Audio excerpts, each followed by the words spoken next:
Okay. Good evening and welcome, everyone. Thank you for joining us this evening, depending on where you are, this very cold evening here. So it is my pleasure to bring to you one of my favorite people. I mean, really, she's a friend of mine. Known her for several years. We met through the wonders of the internet.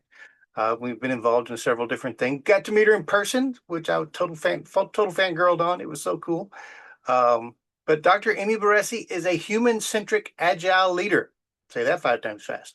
Who started with a foundation of industrial organizational psychology and has spent the last couple of decades building her niche in the areas of remote technology and organizational transformation in the global marketplace. And she's been leading agile transformations in Fortune 50 and Fortune 4 organizations. Now, if that wasn't impressive enough, and more importantly for us this evening, she is also the creator of the HEARTH team leadership model, which is focused on advancing ethical, human-first leadership in tech-integrated environments, which she's going to tell you more about shortly. Now, additionally, she serves as a board member of the Serenity Retreat and on the editorial board of the Journal of Biblical Perspectives and Leadership. Amy is also active in CBOP, PSYOP, and ILA. She contributes to HR.com, and she holds a doctorate in strategic leadership from Regent University. And with all of that, it gives me great pleasure to give to you my friend, Dr. Amy Barresi. So, Amy, the floor is yours. Thank you, Lee. I feel like just the intro was sufficient and we can go ahead and go home now. So thank you. I appreciate it. And thank you so much for inviting me for this. I'm very excited. I'm going to be sharing my screen here shortly. I am not used to maneuvering with only one screen, so please bear with me on and patience. At minimum, I typically have three. So sharing my desktop, and then I'm going to pull open my presentation and hit present. So I'm going to close this little guy out. There we go. All right. Can you all see my screen? We Yep, got can, it. Emmy. Okay, fantastic. Thank you so much. The woes of one screen.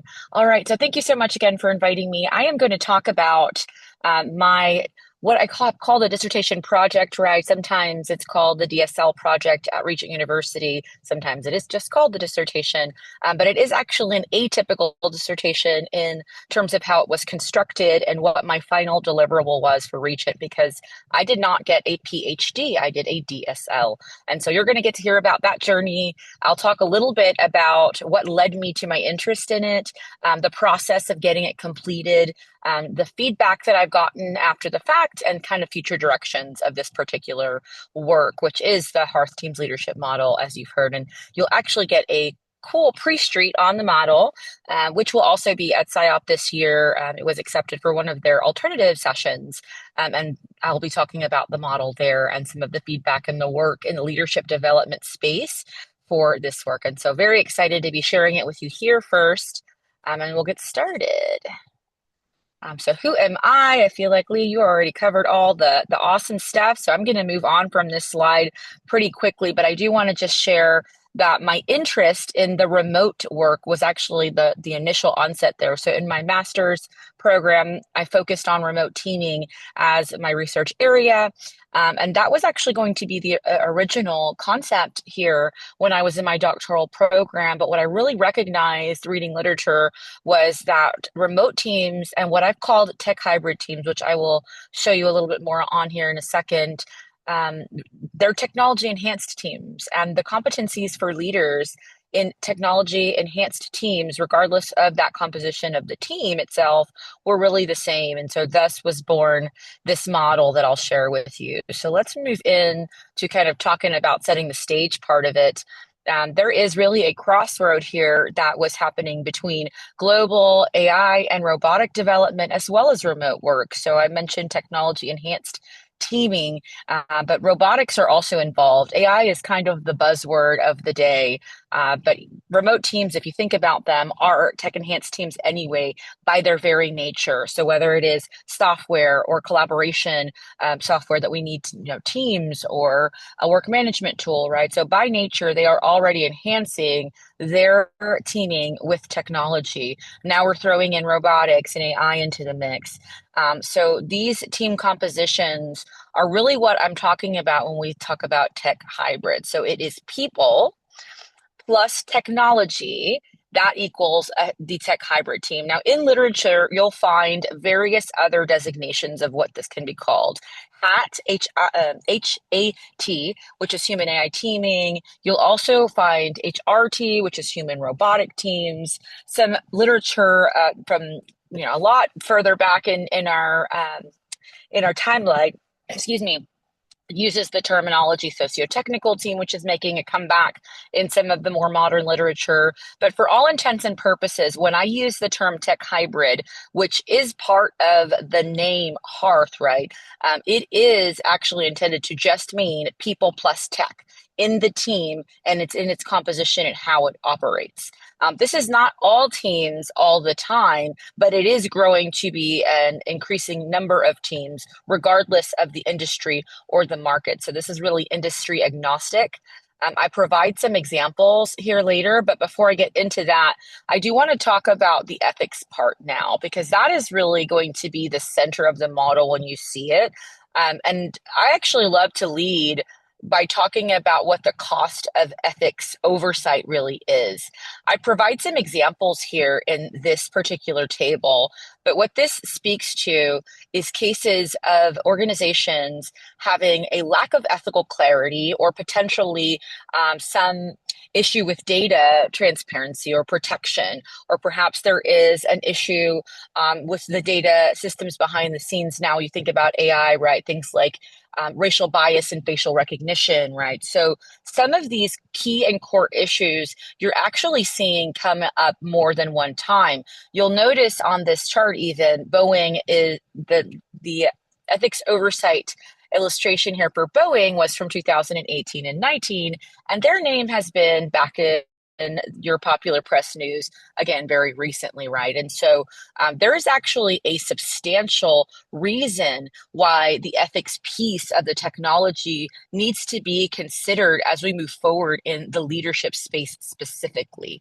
And so what I have really stated here is kind of setting the stage is that traditional leadership skills are not sufficient without having some ethical clarity or technology ethics focus as we move into the future of our work.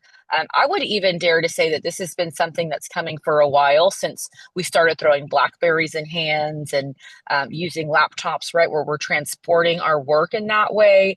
But even more now, as we're integrating team members that might be a robot in your surgery room or some other composition. And so there is a gap or has been a gap in the existing leadership frameworks. And so my goal with this particular project, which was taking research and bringing it into something that was tangible, that was practical and applicable in the workplace, my goal was really to help bridge some of that gap that exists between the human dynamic and the tech integration and some of those ethical lapses that we're seeing all around us, really, in organizations. And maybe you're not an organization that has potential for a $2 billion FTC fine, but even small businesses, if you really bring it down to that level, that's actually a greater impact if they have a financial cost from an ethical lapse in their tech. That might actually take the entire organization under because they're not producing millions or billions of dollars in revenue to be able to have attorneys that are in the mix or being able to really come back from that sort of a loss. And so, what came to be born from this is the human ethics approach for remote and tech hybrid teams. And I'm going to just go ahead and move forward there, which was really it is a competency based framework for leading. It is 7 elements that are the competencies required for leading in this new team composition. So here is the actual model itself.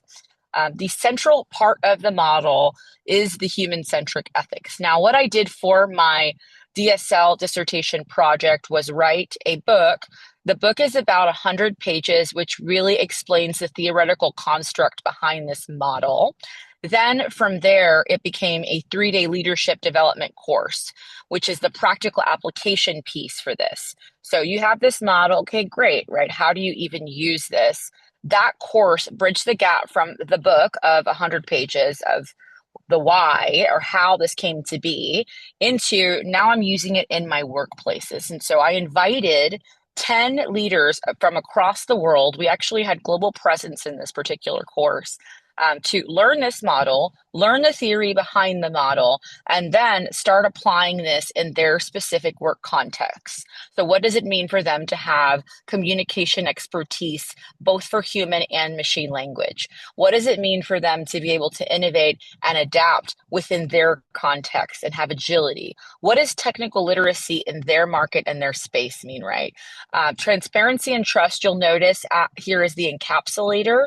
So that is really the everything is contained within that.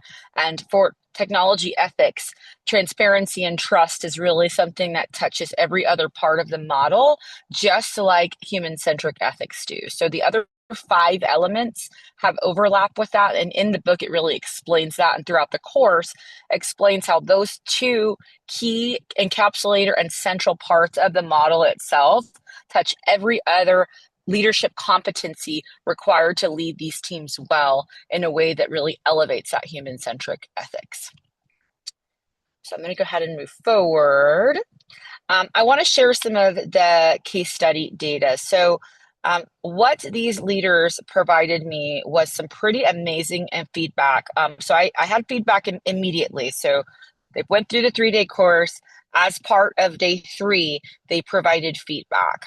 Some of the things that happened within that course at the end, they were doing measurement of human-centric leadership. So there is an article out in the interwebs that you can find that is related to measuring human-centric leadership behaviors. That was put into a really easy to transport scaling for the leaders and using that in the course. But also I provided them some feedback forms for a 6-week point to measure their application of this. Are they actually using it? How did they use it? What are they doing in their workplaces? And then the one that was really that long-term sustainable impact, how are they using this model in their day-to-day, was the 6 month. And that's really what the data here that I'm showing you is. I've called it a case study. It's going to be published in 2 different books in different forms coming up here. So one of them is called Innovation Intelligence. It actually should be published pretty soon. That really goes through this 6-month case study data. So you'll be able to read this in a much more robust way there once that is released. But they reported daily application. And that to me was a really beautiful thing to see, was that each of the leaders within this course was using the model or some element or some component of what they learned through case studies, through the measurements that they were even measuring themselves on and trying to target improvements on. They used this daily.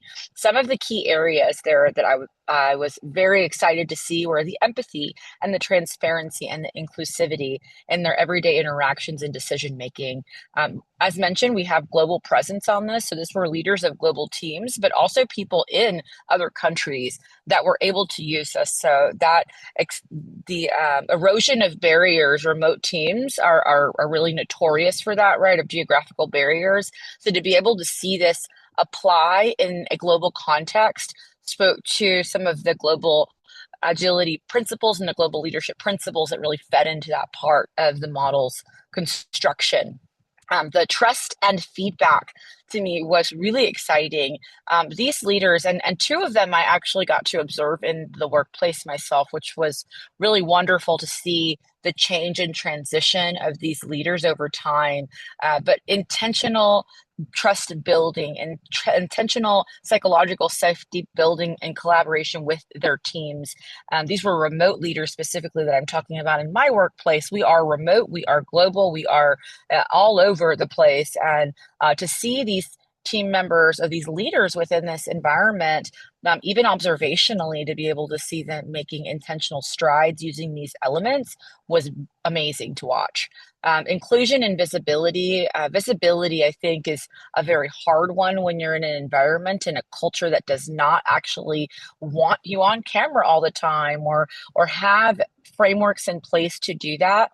And so that's where the leader comes in, and the advocacy of the leader to create and cultivate an environment in which visibility and inclusion is something that thrives was something I got to witness firsthand. And also the 6 month feedback was really robust in this particular area. We even had people from federal government where, there was a lot of change that was happening over the time of the 6 months for them.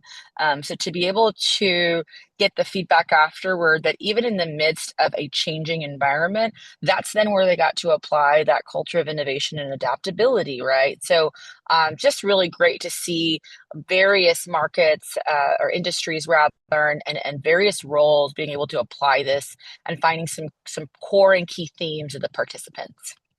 Um, I listed here on the right hand side some of the observed impacts. I won't go into them in great detail, but I do want to kind of touch on a couple of them, which were the stronger innovation readiness.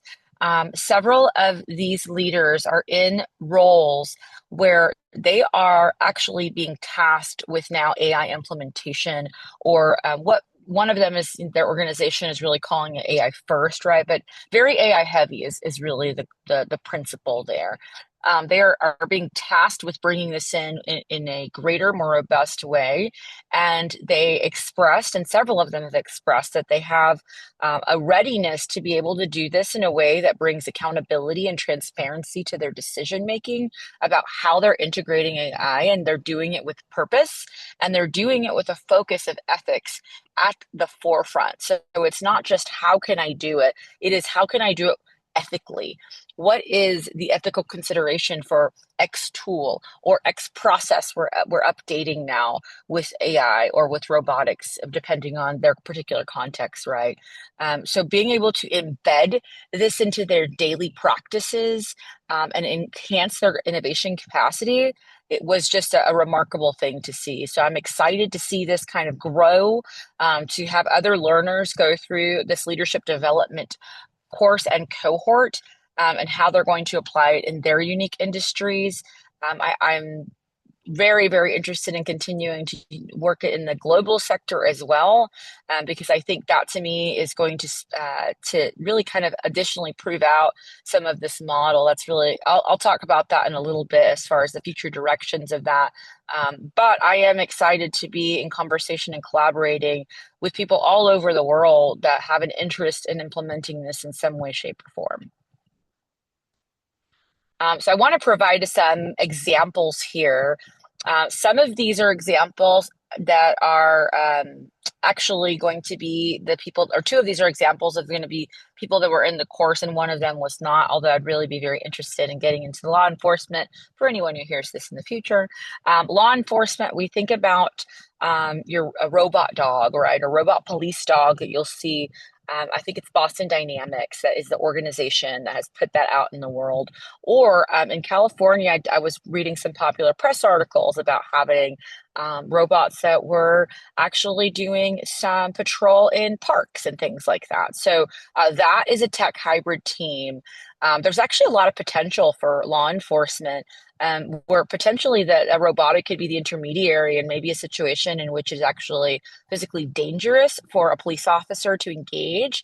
And so this may not be, everybody where everybody lives, but we think about globally, right? There are some areas in which having an intermediary as actually a machine and having someone behind the scenes operating that, who's going to have competence to be able to understand what's going on in the area around it. Technology is amazing in that sense, to be able to have surveil right in that area. So that is an ethical use case that I actually explore in the course, and we dissect it in some pretty different ways of what are some potential ethical issues and what are some ways that we can make it human centric, which for all I'll go and touch on this here in just a moment, but really that means how do we enhance the human experience through the technology? How do we elevate humanity, which is the core or the hearth, as what I call it, of an organization? It's the central warming zone of a home in antiquity, and it is the warm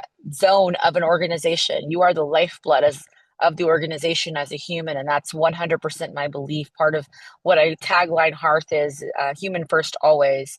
Healthcare, we talked a little bit about the robotics and the surgical precision that they bring into the room with a physician who has the expertise that a robot will never have, right? Logistics, Amazon is doing incredible things getting your product to you between 5 and 10 p.m., right? I mean, these are real world use cases that can present potential for ethical challenges. And so these are the kinds of things that the leaders within that cohort explored and dissected and really had some wonderful, robust conversation around how to really assess the ethics of each of these and more.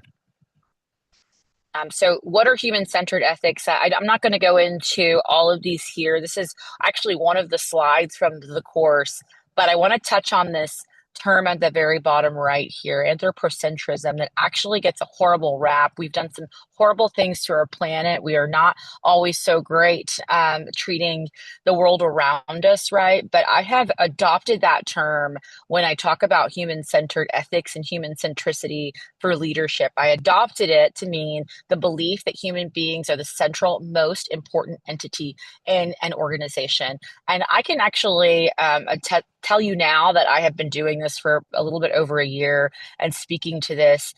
It is quite interesting how many organizations actually do not live with that belief, right? That the human beings are the central, most important entity in the organization. There are organizations out there whose goal is to build an entire organization out of AI workers and have one human at the helm of the organization. And so this is not for everyone, is what I'm saying.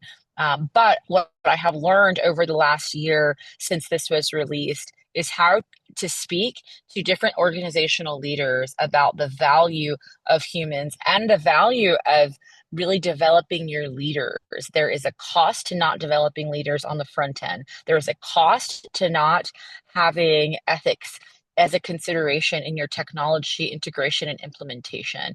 And even if the people part of it doesn't speak to your heart, that typically on the other end then is the money bag. And either way, ethics is something that greatly impacts organizations. And so I speak from this corner spot, right? The belief that humans are the central most important part of an organization, that they are the most important entity there. And so that is really where I lead from in this course and in this model. It leads from that place. But I will share that I have encountered a lot of various opinions around the importance of human beings in the workplace, which, to be perfectly honest, in my mind, makes the work that I do that much more important. So I want to touch on this because it relates to the AGI that is really that theoretical next step for us in artificial intelligence. But there is something that links every single human being, and there is a definition that I have taken as part of the course. It's from a book called Personhood in the Workplace, and it talks about there being a shared inner dimension or quality or condition of being a human being is that shared inner dimension. There's something that each one of us people share that lives, and breathes, that regardless of what our technology will develop into, will never share that experience with us. And so that is kind of the foundation of this course and the model itself. And we start off from this place of really finding commonality and finding shared space of the leaders who were in this cohort. There were 10 in the first one, and it was really beautiful to see them start from a place of what are 10 things that we 10 people have in common, and how do we start understanding that there is a shared humanness to us. That really set the stage for them to be able to move into some of the other elements and really focus on the technical part of it. But I brought this slide forth because I think that for me was one of the better parts of that 3-day experience with the first cohort, was to see them sharing their humanity as setting the stage for the class. It was actually really cool to see. All right. So why this matters now. So I don't want to be known as the AI girl, and I also don't want to be known as the remote teaming girl. I have been working in technology development for the greater part of the last 20 years. And this has been a really incredible time to see how we're using the technology that we even started with and set the stage with. Years ago, we saw, the implementation of laptops, of Blackberries, of Google, right? So these really incredible, powerful tools have really set the stage for some other things now that have come. So we're seeing AI now being really widespread in its integration across organizations of every single type of organization. The next phase here, as we look at this timeline of why this matters now, is what is AI setting us up for later? Quantum computing is something that we've probably heard, but for all intents and purposes, we think about data processing, speed, and capacity, and an increase there. So we're seeing really cool things. I use ChatGPT every day or some other form of AI every day, as many people do. What does that look like when it's even faster, when the capacity is greater? What does it look like when we are using smart devices in all kinds of other ways? What does it look like when we are using human computer brain interfaces? So I have put some predictive timelines here based on lots of different things that are out there in the world in terms of predictions of when things are going to be widespread in use. But this to me is really what brings me back to the model and why I think there is such a great need for us to focus on the ethical pieces here. We can really, if we look at each of these steps along the way, we can really think about how each of these could go awry without an ethical framework as the foundation for its development and implementation and integration into the workplace. So, um, surveillance is one that comes to mind that I think about, but really that last step here, the human computer brain interfaces, is really interesting to me, because we're seeing that already happening, right? We're seeing case studies. It's not that it is all over the place. We're seeing case studies come back for some use cases that I would argue are human centric use cases. So these are medical use cases. These are cases where people are gaining use and function of body parts they've never had before, being able to do things they've never been able to do before. So, is that something that elevates the human experience? I would argue yes, in that case. But then there also are publications coming out into police departments about even personal technology devices that are using brain waves or using technology really to, for lack of a better word, do what they're terming mind control, right? But adjusting people's thought processes is really what that means. Um, Through a personal device.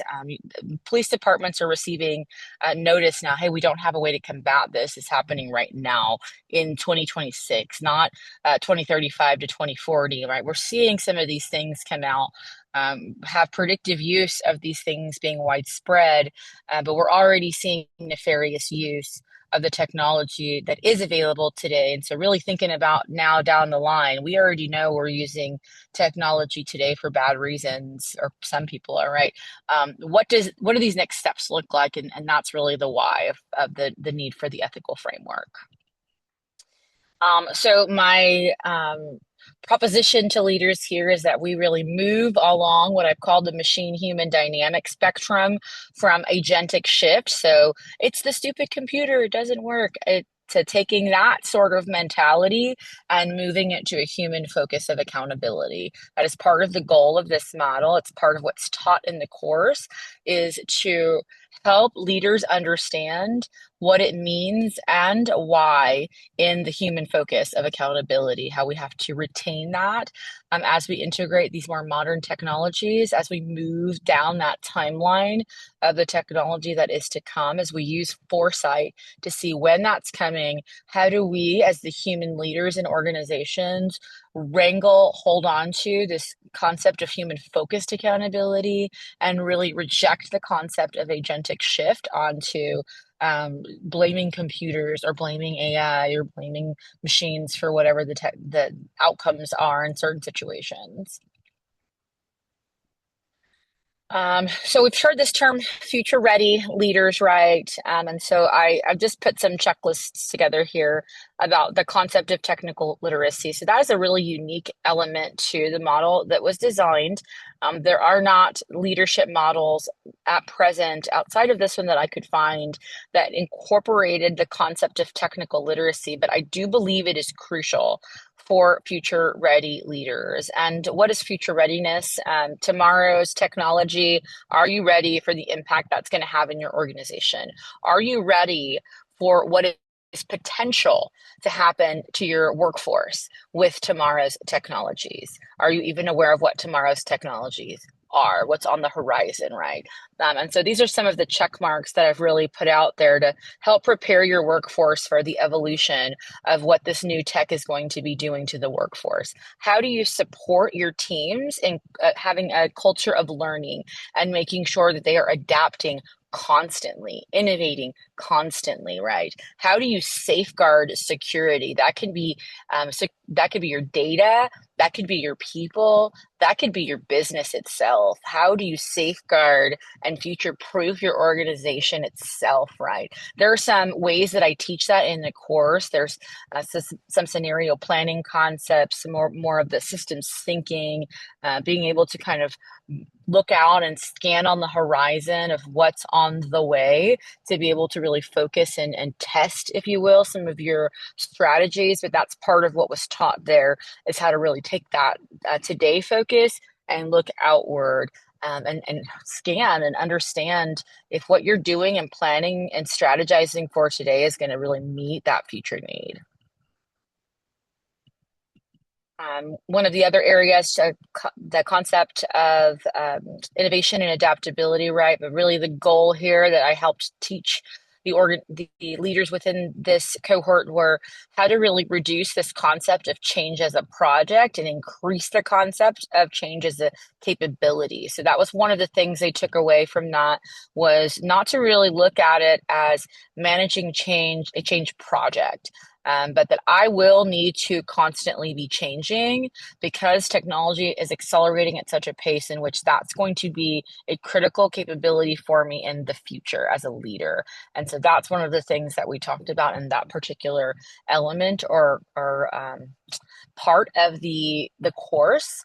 And I think this is one of the biggest takeaways I've been able to see from participants is a mindset shift of the criticality of understanding how to change and not just how to meet these integrations or these modern technology shifts as projects, which is kind of traditionally how we've always done transformation.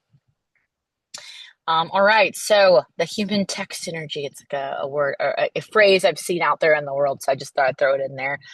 But for me, this illustration is actually the heart of why this is the work that I do. So it isn't really even for us who are here or only for us who are here. It isn't only for those who will watch this in the future. It is for those in the generations that are to come. In 2025, I've taken on my favorite role so far, which is actually the role of a grandmother. And I think about the world that we're leaving behind and the strides and changes that we can make today to make some improvement for my grandchild. The organization that I work for full time right now, we had our VP of HR have a going away party last week. He's moving on to another organization. And he stopped me on my way out, and this is the conversation we had.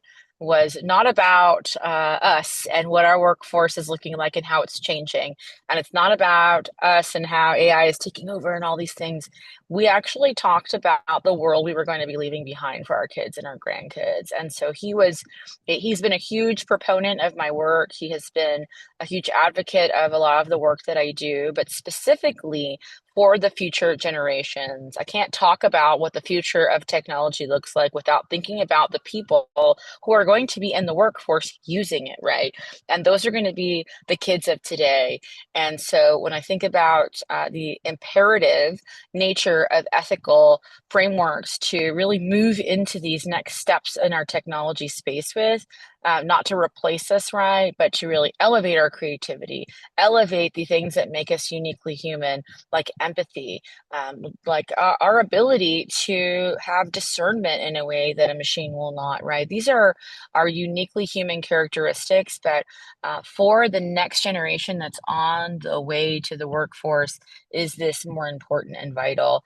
And if our VP of HR, if that's his biggest concern, that was my biggest takeaway from that conversation was I'm moving in the right direction to care about these things.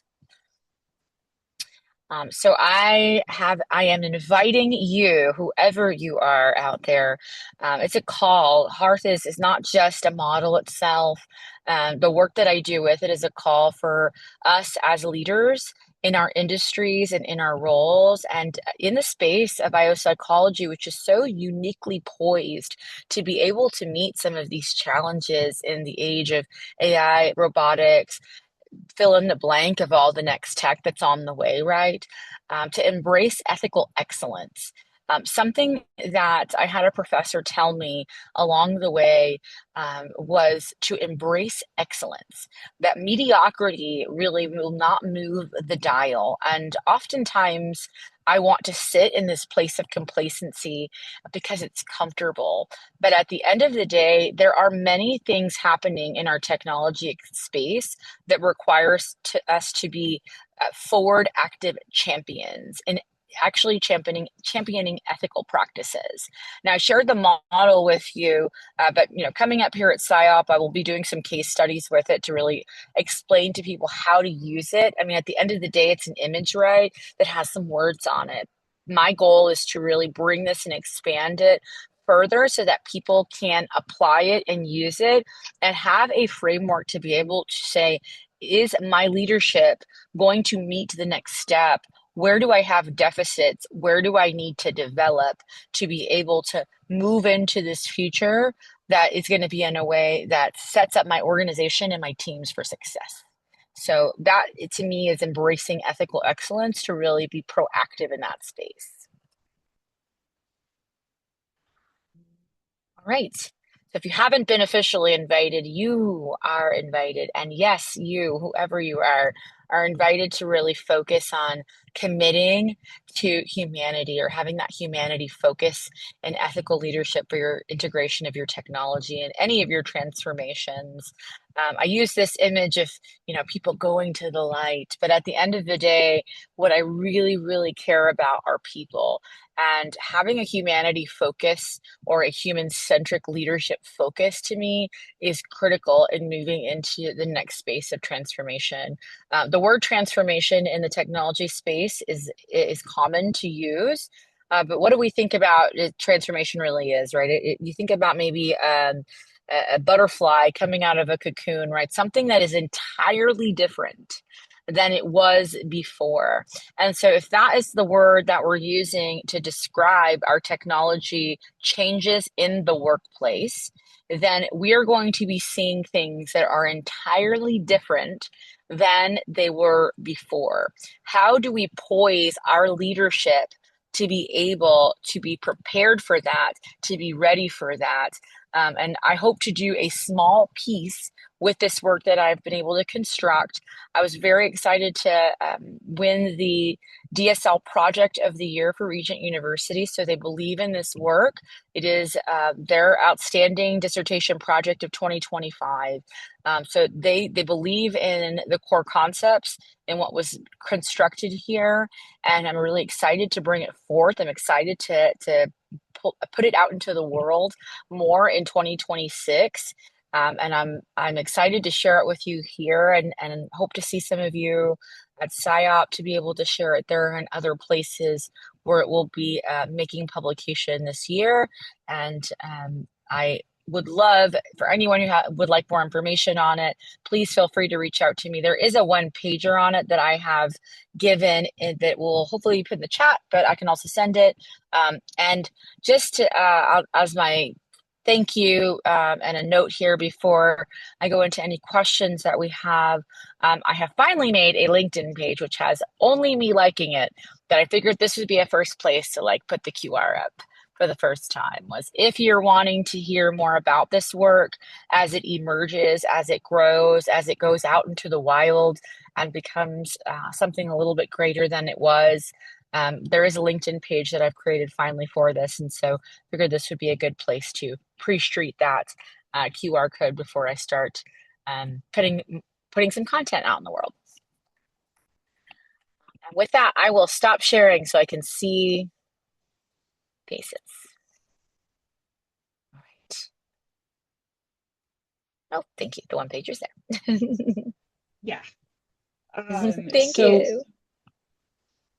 Questions for Emmy. I'm going and looking up her link to her LinkedIn page. So I know I have one or two questions, but what does everybody else have for questions? So, hello, my name is Saroj Mohanty. I am now doing a PhD program at Western Michigan University. So my question is, like when you formed this group of 10 leaders, global leaders, and they worked with you for 6 months. So if we think about the team formation using the Tuckman principle, like the forming, norming, storming, like how much time did you spend in these categories? Like has the work been done? Like the group has been adjourned or? Sure. And so they were not a team, that they actually were team leaders in their own organizations. So they would have, one of them was in Nigeria. She worked in HR and learning and development in Nigeria, but she had her own team. Another one worked in data intelligence and she had her own team. So these were 10 leaders that had teams and organizations that they were doing independent, and they came together for a cohort to learn together, but they did not actually do work together. They had independent organizations and they did work there. Oh, okay.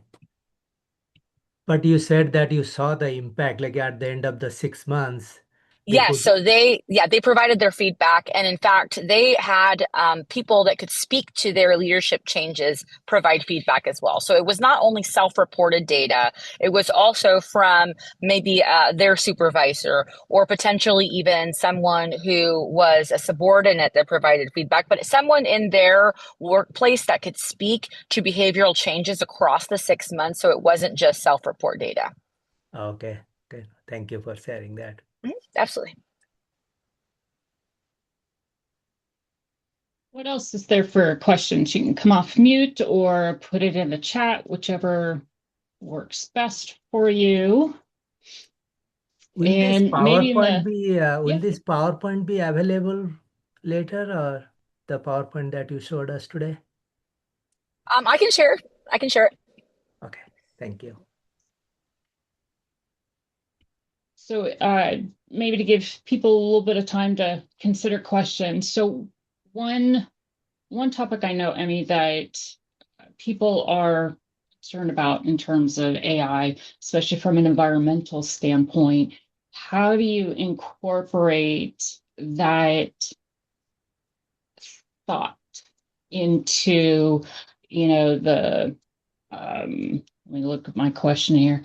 Into your model, into the philosophy, into the beliefs that go behind being human focused, human centric. And we know these tools are going to continue to exist as we move forward, and they're going to change in some way. But since there's so much of an environmental hit, shall we say, using AI, have you thought about how do you talk about that? How do you know, incorporate it into, this thought process of being, human-centric leadership? Yeah, sure. I love that question. Thank you. I think what really comes to mind in that I did not give answers. We did a lot of case studies as a group there. So I didn't give them an answer. This is unethical or this is ethical, right? Never once was that kind of the presented way, but it allowed the learners to really dissect each circumstance based on any number of factors. So maybe that's a factor, right? The environmental impact of this particular implementation is X, Y, or Z. And being able to quantify it, I think, is going to be important. I think that is exactly what they were learning to do was to see the systemic impact. So not just how is it affecting me as a person or my employees? Maybe it's also affecting customers. Maybe the environment is an impact, right? For a particular, I mean, gosh, maybe my data center maybe is producing way more environmental impact than I even recognize. Is what is going to be the next step in the systemic impact there? Am I going to impact health from what is the 10-year impact of my running this data center, right? Those are exactly the types of factors that looking at a case study would be able to help learners say, okay, is this really ethical to do? Because at the end of the day, if the 10-year impact to the environment is actually hurting people and the environment in which people live in, to me that's not necessarily human centric, right? So that gives them that opportunity to really truly dissect. I think environmental factors, I think, are a beautiful thing to bring forth. I don't think they're talked about enough. In other words, you're having them come at it from, like you said, kind of their own interpretation, but seeing all the, little octopus, tentacles of what it could touch and pulling the blinders off or just opening the doors to get them to see things from a different perspective, see things from, you know, um, how it can be affecting others and a little bit of the thinking differently to go, oh, I didn't take that into consideration. That's kind of what I'm hearing. Is that correct?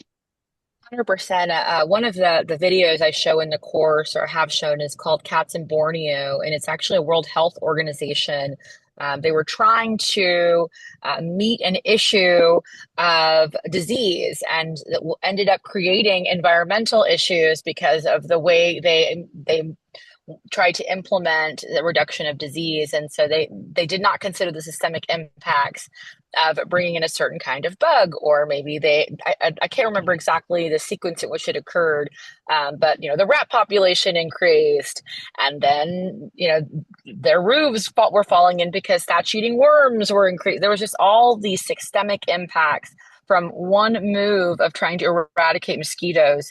And I can't remember which disease it was. I think it was malaria that they were trying to get rid of by killing the mosquitoes. But ultimately, then, the geckos ate the mosquitoes with the poison, and then the cats ate so it was this long-term impact. And so that really was the video I showed to kind of preface this idea that we make these decisions thinking we're solving a problem, but there's actually 100 other factors in the mix that sometimes we don't think about that we actually should, because we're going to create a bigger issue from the very onset if we don't do that. Wow. Poignant video topic, that's for sure.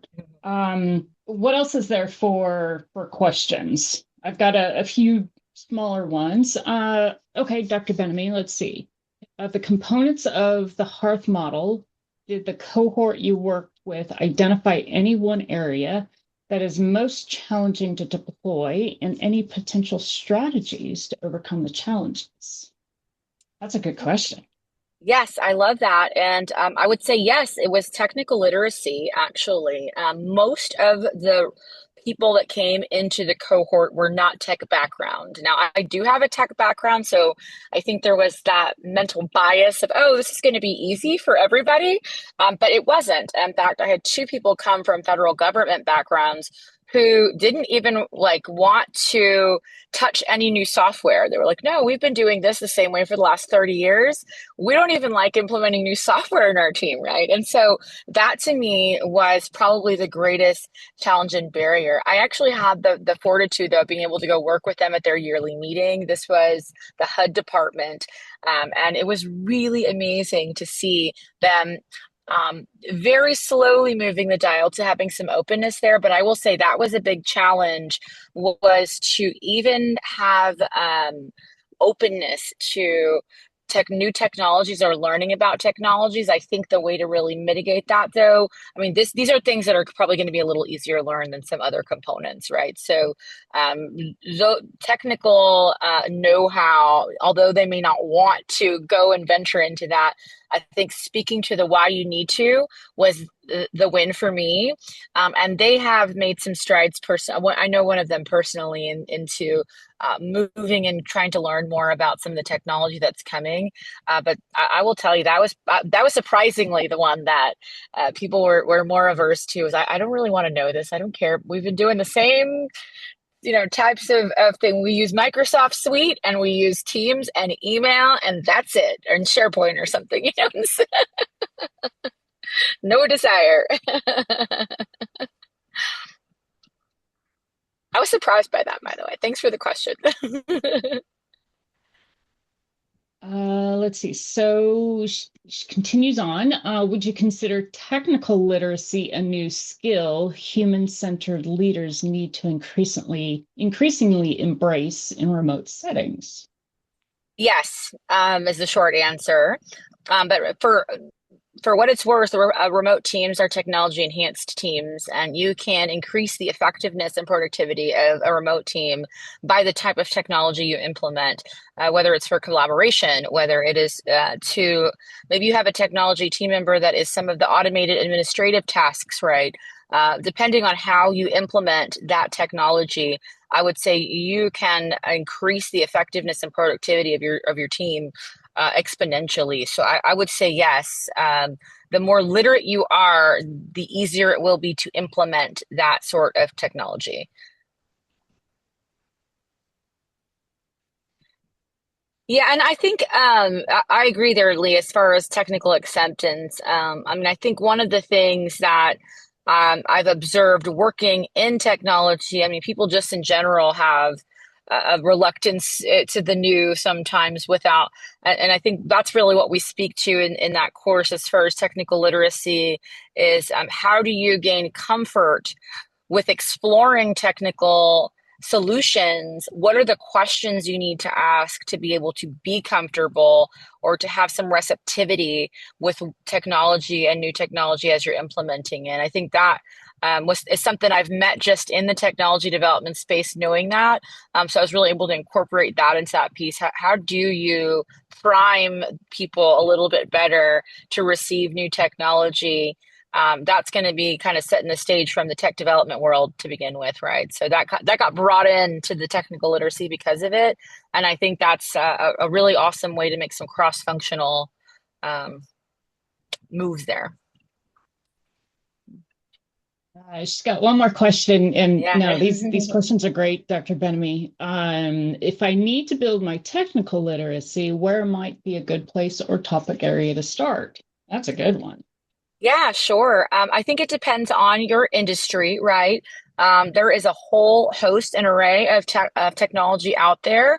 I think having a conversation with someone who has a wide breadth and depth of knowledge of technology in general, because I mean, we're talking hardware, software, databases, coding, there's all kinds of areas, and it can be extremely overwhelming, but they're not all relevant to your context. So I think maybe having a conversation with someone that says, here's my industry, here's my market, or here's my goal in my workplace, in my workspace, because maybe AI is of many kinds is not relevant, but AI of this kind will be relevant, right? Even your church, there's AI out there now for churches and to help you build sermons, right? So like literally there can be anything out there. I think narrowing it down to your industry, and then there's all kinds of resources out there. I love that Lee put some of those kind of more practical places to go. YouTube, Um, LinkedIn Learning I love as well, but they actually have a lot of very niche things. So maybe it is technology to enhance delivery of courses if you're in instruction, right? If you're a professor, you're designing instruction, you need help with your curriculum development, right? The more specific you can get about the goal of what you're trying to use technology for, the the more that you're going to have success, I think, in finding through any of these outlets, right, a place to go after you've had and have a conversation with folks who are doing it. I think in your industry, they'll be able to kind of direct you to which of these places. There are a million, and it's very overwhelming unless you know what the goal is behind what you're trying to do. Of course. I'm still soaking it in, Emmy. That was a lot there. Um, what else is out there for questions? Because I have a few follow-up that I want to ask Emmy, but I want to give everyone else time as well. So maybe while, uh, the brain's going. So I wanted to follow up on the 100-page book that you mentioned that you wrote for your DSL. Is that something that you are going to publish or make available for Yes. people interested in reading? Yes, I will be putting that out. I think what I'm going to do is self-publish it on Amazon and have it available through Amazon as just a product offering independent of the course. Because at the end of the Yeah. day, there's a lot of value, even if you don't learn through the course. So my initial hesitation was I wanted it to be paired with the course, but I think there's actually substantial value in having it as its own independent product so that people can learn the theoretical construct behind the model itself, which may just generate Mhm. interest in wanting to learn on how to apply it. So there's that. So, Exactly. Any which way that you can get more of this human-centric, human-focused, leadership, or just the whole human-based, aspect of the organization out there. right. I'm all for it. So one of my other clarifications, this goes back to the HCBI, the human computer brain interfaces. And you made a comment around that police are dealing with this now, but don't have the tools and resources to combat it. And I want to clarify for myself, which Yes. I'm assuming, will help others.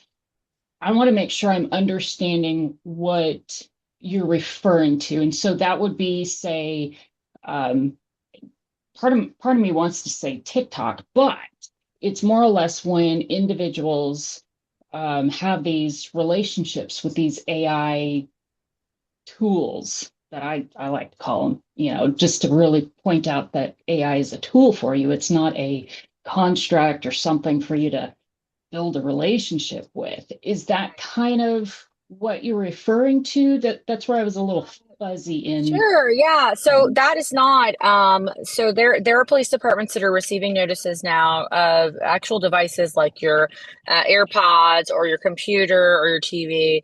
And there's different like wavelengths or messaging that they're putting out there that is really intended to alter patterns of thinking.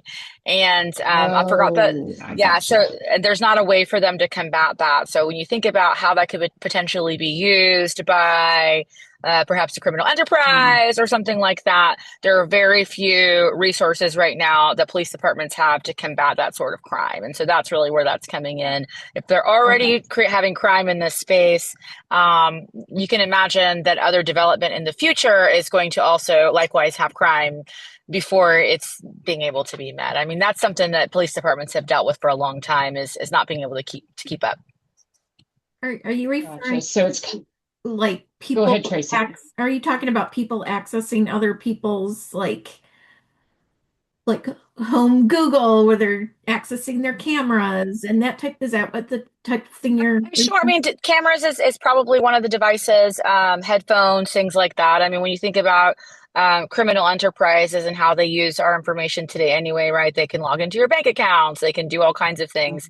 But now it is even like sending wavelengths or sending things through computers and things like that that they're really combating, and they have very few resources as a law enforcement department to be able to meet this sort of criminality right now. What comes to mind, Emmy, is the movie Contact with Jodie Foster. And it is something similar there to where you have this billionaire type person, that sends this, message via numbers and all that kind of Mhm. stuff. And uh, that's just what came to Yeah, mind is that type yeah, of, messaging, that type of, you know, I'm, from a different planet, but no, really not. So, I mean, the right, movie really gets you to question so darn much, but it right. shows you what we have to think about from that ethical perspective that you 100%. broached in the beginning. Yeah. Yeah, Okay. yeah, I'm no stranger to some of the more criminal aspects of it because I have law enforcement in my family, and so I do get to hear about different things that are happening there. But these are not really conversations we're having, in our coffee shops or in the mall, right? So I bring this forth to say these are when we think about future technologies, like people are already using the technology we have against us in the criminal sense. Mhm. What's going to be the next step when we move into the next more robust technology? It's going to happen again. Criminals are not going to say, "Oh, that's no, that one's beyond my boundary line. My ethics stop here at computer brain interfaces." No, right? Like there's no boundary there, right, for them. They're not going to just say, "Oh, this is it now. Now we've gone too far. So now I'll." And so that's really where that conversation comes in. How do we keep ourselves abreast of what's happening so that we can also have that foresight ethically? How can this be used nefariously?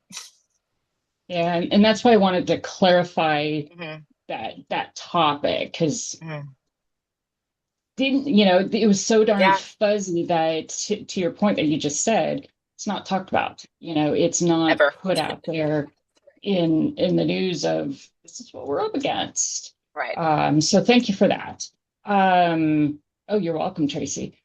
So other questions or comments or anything like that?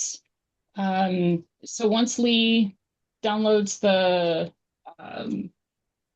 recording, I'll have it up on LinkedIn, usually by Friday, but uh, you know, beginning of the year, I'm a little slower uh, right now, but I should have it up by, the weekend at the very latest, but I try and have everything up by Thursday or Friday. So just keep a lookout on LinkedIn, and if there's any follow-up questions, Emmy's LinkedIn link is in the chat as well. Go ahead and reach out to her. And when I Sure. post the link to the recording, I'll put in the one pager as well, just in case someone didn't get it through the meeting chat. Appreciate it. Thank you for inviting me. This was great to be able to share this. I hope the passion I have for keeping us humans at the forefront and at the center of all that we do at work is shining through because really that is the whole meat of my work. No, thank you, Emmy. I was looking forward Mhm. to Mhm. your whole model and Mhm. where you came from, where you're going with it. So this Mhm. was very energizing. So thank you. Awesome. All right. Yes. Thank you. Thank you Yes. so much, Amy. Thank you for Thank you very much. coming and sharing with us. Thank you, everyone, for joining us this evening. Hope that you enjoyed it. As we said, if you found value in this, please take a few moments and answer the survey that you should open when you leave. Also, feel free to check out the previous speakers that we've had on our YouTube channel. And of course, once Amy's uh, episode is posted, please share. And share this information out. We do this for you. I mean, we're not getting anything other than just the warm fuzzy of sharing the knowledge around. So that's why we're here. So thanks, everyone. I wish you a great New Year, since it's still January. So Happy New Year to everyone. Yep, still January. And thank you. So I wish you all a very good night. Thank you so Thank much. you. Bye, y'all. Bye. Emmy, if you